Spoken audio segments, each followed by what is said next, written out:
আসসালামু আলাইকুম। কেমন আছেন সবাই? আমি আব্দুল্লাহ ফ্রম গ্লোবাল জার্নি। আজকে আপনাদের দেখানোর চেষ্টা করব টার্কির ইস্তাম্বুলে অবস্থিত ঐতিহাসিক হাজিয়া সোফিয়া মসজিদ, এর বাইরের অংশ এবং ভেতরের দৃশ্য। চলুন শুরু করা যাক। এটি প্রথমে ৫৩৭ সালে বাইজেন্টাইন সম্রাট জাস্টিনিয়ান প্রথমের দ্বারা একটি খ্রিস্টান ক্যাথেড্রাল হিসেবে নির্মিত হয়। কিন্তু পরবর্তী কয়েক শতাব্দীতে এটি ধ্বংস এবং পুনর্নির্মাণের মধ্য দিয়ে যায়। ১৪৫৩ সালে অটোমান সুলতান মেহমুদ দ্বিতীয় যখন কনস্টান্টিনোপল জয় করেন, তিনি হাজিয়া সোফিয়াকে একটি মসজিদে রূপান্তরিত করেন। এরপর প্রায় দীর্ঘ সময় ধরে এটি মসজিদ হিসেবেই কাজ করে। ১৯৩৫ সালে তুর্কি প্রজাতন্ত্রের প্রতিষ্ঠাতা কোমল আতাতুর্ক এটিকে একটি জাদুঘর হিসেবে পরিণত করেন।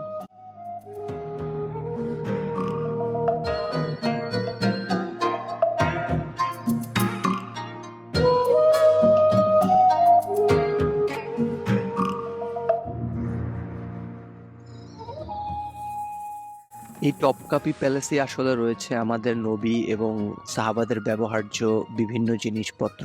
এখানে রয়েছে হযরত মুহাম্মদ সাল্লাল্লাহু আলাইহি সাল্লামের ব্যবহার করা তরবারি, যা তিনি বিভিন্ন যুদ্ধে ব্যবহার করেছেন। হযরত মুহাম্মদ সাল্লাল্লাহু আলাইহি সাল্লামের পানি খাওয়ার বাটি। এখানে আরো রয়েছে হযরত ফাতেমা রাদিয়াল্লাহু তাআলা আনহুর কাপড়, যা তিনি ব্যবহার করতেন। হযরত ইউসুফ আলাইহিস সালামের টুপি এবং রয়েছে হযরত মুসা আলাইহিস সালামের লাঠিও এখানে রয়েছে। এছাড়া আরো অনেক সাহাবা এবং নবী রাসূলদের ব্যবহার্য জিনিস এই টপকাপি প্যালেসে রয়েছে, যা শুধুমাত্র রোজার সময়ই দেখতে পাওয়া যায়, অন্য সময়ে আসলে দেখা যায় না।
পরবর্তীতে ২০২০ সালে তুর্কি সরকার এরদোগানের সিদ্ধান্তে হাজিয়া সোফিয়া পুনরায় মসজিদে পরিণত হয়, যা আজও মসজিদ হিসেবেই বহাল রয়েছে। হাজিয়া সোফিয়া মসজিদে একসাথে প্রায় ১০,০০০ মানুষ নামাজ পড়তে পারে। এখানে নারী এবং পুরুষ উভয়ের জন্যই পৃথক পৃথক করে নামাজের স্থান রয়েছে।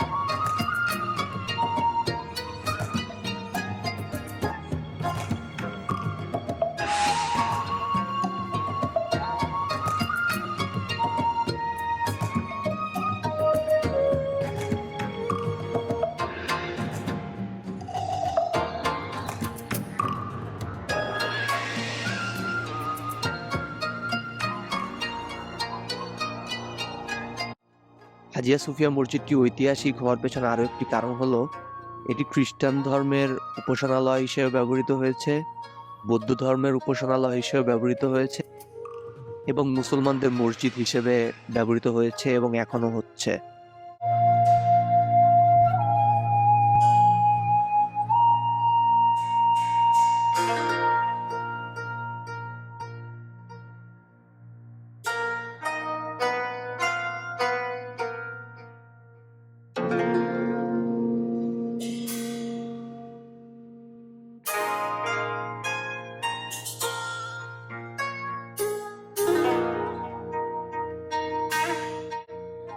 আজ এ পর্যন্তই। অবশ্যই সবাই জানাবেন কমেন্টে হাজিয়া সোফিয়া মসজিদ কেমন লাগলো।